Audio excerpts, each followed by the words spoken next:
کھانا کلچر۔ بازاری کھانوں میں حلیم سب سے زیادہ اچھا ہوتا ہے۔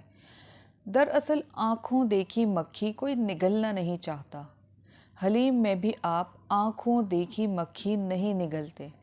گھونٹنے کے دوران کھلی دیگ میں جو کچھ شامل ہوتا جاتا ہے وہ اس میں گوشت کی مقدار اور ذائقہ تو بڑھاتا ہی ہے، ساتھ ہی ساتھ بے نام و نشاں بھی ہوا چلا جاتا ہے۔ یعنی آنکھوں دیکھا کچھ نہیں۔ جہاں تک پرواز تخیل کا سوال ہے تو آپ جو چاہیں شامل کر لیں، سب کچھ ممکن ہے۔ اگر چھپکلی ہے تو اتنی بڑی دیگ کا ایک ننھی سی چھپکلی کیا بگاڑ لے گی؟ وہ خود تو جان سے جائے گی، لیکن آپ کے اصلی ذائقے سے پھر بھی آپ کو محروم نہیں کرے گی۔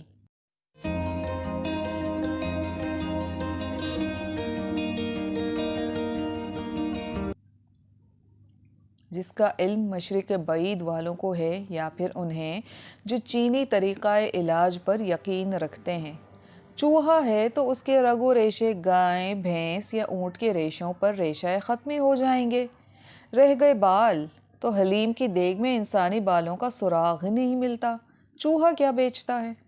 البتہ اگر آپ نے تخیل کو زیادہ بے لگام کیا ہے اور جانور کو بڑا کرتے گئے تو ہم یہی کہیں گے کہ کسی بات کو حد سے بڑھانا نہیں چاہیے۔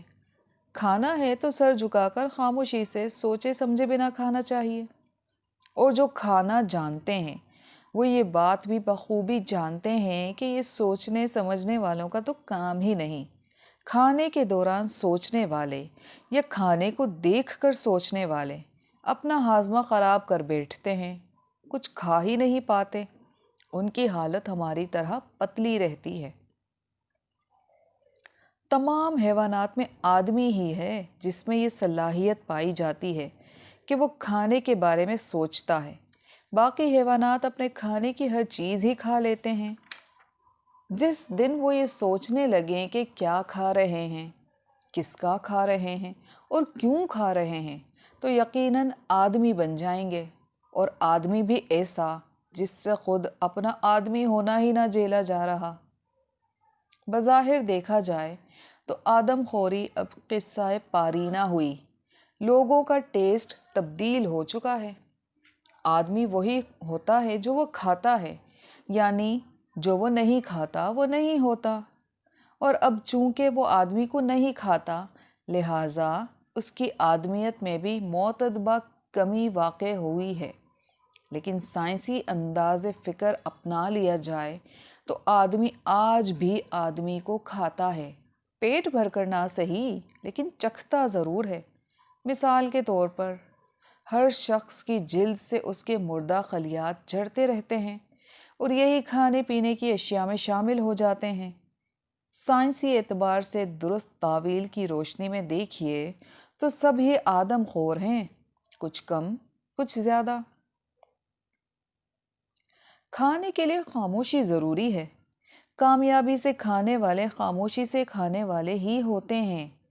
جو لوگ بولتے بہت ہیں وہ اچھے کھانے والے نہیں ہو سکتے، کیونکہ انہیں کھانے اور کھانے والوں پر اعتراض کرنے سے ہی فرصت نہیں ملتی۔ خاموشی کی یہ سب سے بڑی افادیت ہے۔ جانور کامیاب کھانے والے ہوتے ہیں۔ ان میں کچھ سیکھنے کے لیے ٹارزن ہونا ضروری نہیں۔ ان کی کہانیاں پڑھ کر اندازہ ہوتا ہے کہ اس میں بڑی انسانیت پائی جاتی تھی۔ وجہ بھی صاف ظاہر ہے، اسے جنگل کا صاف ستھرا آلودگی سے پاک ماحول میسر تھا۔ اگر ہمارے آس پاس کہیں رہتا ہوتا تو یقیناً جنگلی رہ جاتا۔ آدمی نے از آدم تا این دم جانوروں سے بہت کچھ سیکھا ہے۔ ٹیکنالوجی تو پوری کی پوری انہی سے حاصل کی ہے۔ اگر ہم امریکہ کی بجائے جانوروں سے دوستی و وفاداری نبھاتے تو اس قدر طویل عرصے میں ہمارے پاس اس سے کہیں زیادہ ٹیکنالوجی ہوتی جتنی امریکہ نے اب تک ہمیں دی ہے۔ جانوروں نے بہرحال غیر مشروط طور پر ہمیں کھانے کی ٹیکنالوجی منتقل کی ہے۔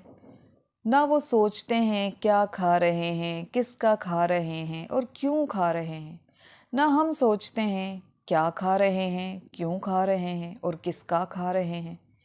ڈارون اگر زندہ ہوتا تو ہمارے کھانے والے اس کے لیے تحقیق کا عمدہ خام مال ہوتے۔ وہ یقیناً انہیں ارتقائی عمل کی درمیانی کڑی قرار دیتا، یعنی وہ انہیں دیکھ کر نتیجہ اخذ کرتا کہ یہ انسان تو بن گئے ہیں، لیکن ابھی تک آباء و اجداد کے بعض خصائل ان میں موجود ہیں۔ مطلب یہ کھانے والوں کا ارتقاء جاری ہے، ہمیں مایوس نہیں ہونا چاہیے۔ جیسا کہ پہلے عرض کیا گیا، جو کھاتے ہیں وہ سوچتے اور محسوس نہیں کرتے، لہٰذا کسی ڈارون وغیرہ کی انہیں کوئی فکر بھی نہیں ہوتی۔ محبوب خزاں کے ایک شعر میں تصرف کر کے ان لوگوں کی شخصیت کو سمجھا جا سکتا ہے۔ کسی شعر کی اس سے بڑی افادیت کیا ہوگی کہ اس سے کسی کو سمجھ لیا جائے۔ وہ کھانا جانتے ہیں، ان کے ہیں الگ انداز۔ جو کھانا جانتے ہیں ان کے ہیں الگ انداز، بڑے سکون بڑی سادگی سے ہیں۔ آپ نے جانوروں کو کھاتے دیکھا ہوگا، اس قدر سکون اور ایسی سادگی سے کھاتے ہیں کہ میز، کرسی، دسترخوان اور پلیٹ کا تو تکلف ہی نہیں کرتے، بس کھاتے چلے جاتے ہیں۔ آپ کسی سے کتنا بھی سیکھ لیں، اس کا تمام علم اور پوری صلاحیتیں حاصل نہیں کر سکتے، کیونکہ علم تو خدا داد بھی ہوتا ہے۔ آپ کتنا اکتساب کر لیں گے؟ کچھ صلاحیتیں یکسر فطرت کا عطیہ ہوتی ہیں۔ مثلاً آپ گھوڑے کی طرح دوڑنا تو سیکھ سکتے ہیں، لیکن اس کی طرح دو ٹانگیں ہوا میں لہراتے ہوئے پچھلی ٹانگوں پر کھڑا ہونا نہیں سیکھ سکتے، ہنہنانا نہیں سیکھ سکتے۔ اسی لیے کھانے والے جانوروں سے جو سیکھ سکتے ہیں وہ سیکھ لیں، جو نہیں سیکھ سکتے اسے مشیت ایزدی سمجھ کر صبر کر لیں۔ کسی طرح کے احساس کمتری میں مبتلا نہ ہوں۔ بنانے والے نے اگر ہم میں ساختیاتی خرابیاں رکھ دی ہیں تو اس میں آپ کا کیا قصور؟ وہ علیم و خبیر ہے، اس میں بھی کوئی مصلحت ضرور ہوگی۔ اب آپ مصلحت پر غور کر لیجئے۔ ممکن ہے اس نے ہمیں دم سے اسی لیے محروم رکھا کہ ہم میں اور جانوروں میں کم از کم ظاہری امتیاز تو باقی رہے۔ ڈارون کی تھیوری پر جائیں تو دم اس لیے چھینی گئی کہ ہم نے اس کی ناقدری کی، یعنی ارتقائی عمل کے نتیجے میں مکھیاں اڑانے اور درخت پر لٹکنے کے لیے ہم کو اس کی ضرورت محسوس ہی نہیں ہو رہی تھی۔ یوں قدرت کا خام مال یعنی آب و گل اور گوشت پوست ضائع ہو رہا تھا۔ دم کے ساتھ سوٹ پہننے میں بھی دقت ہوتی، شلوار عجیب سی لگتی۔ قدرت کو تو پتہ تھا کہ مستقبل میں ہم نے ارتقاء کی کن بلندیوں کو چھونا ہے، اس لیے اس نے ہم سے دم واپس لے لی۔ البتہ بیک وقت پوری دنیا کے آدمیوں کی دم واپس کیوں لے لی گئی، اس کی مصلحت سمجھ میں نہیں آئی۔ بھائی امریکہ اور مغرب والوں کی پوری دم واپس لے لیتا، ہماری تھوڑی سی ابھی کچھ اور عرصہ لگ ہی رہنے دیتا۔ لیکن خیر، اگر ایسا ہو جاتا، یعنی ہمارا ارتقاء دم کی سطح پر بھی مؤخر کر دیا جاتا، تو ہم شرمندگی سے بچ جاتے جو امریکیوں اور مغربیوں کے سامنے اب ہوتی ہے۔ ان کی ضیافت، تفریح طبع اور تجربات کا نشانہ دمدار آدمی کے طور پر بنتے تو صبر آ جاتا۔ ہر دمدار کا یہی مقدر ہوتا ہے، لیکن اب تو صبر بھی نہیں آتا۔ کیوں؟ دم کی سطح پر ہم مساوی اور یکساں آدمی ہیں، یہاں ہمارا ارتقائی درجہ ایک ہی ہے۔ دم لگی رہ جاتی تو ایک فائدہ اور ہوتا، ایک دوسرے کی ذات سمجھنے میں آسانی ہو جاتی۔ دم اٹھا کر ذرا بتا دیجئے، آپ اپنا بھی کچھ بتا دیجئے، میراثیوں کی محتاجی نہ رہتی۔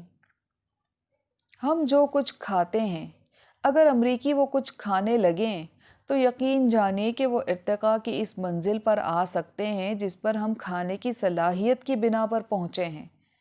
امریکہ کو تیسری دنیا کا ایک غریب اور پسماندہ ملک دیکھنا تیسری دنیا کے بہت سے لوگوں کا خواب ہے۔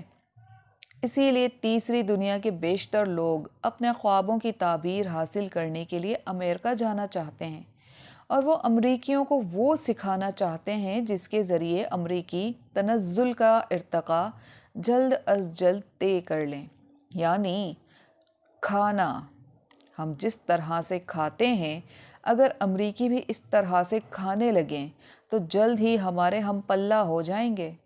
ہم ان سے برابری اسی طرح کر سکتے ہیں، یعنی ان کو اپنی طرح کھانے کا عادی بنا کر، ان جیسا بن کر نہیں، کیونکہ اس میں تو صدیوں کی قباحتیں حائل ہیں۔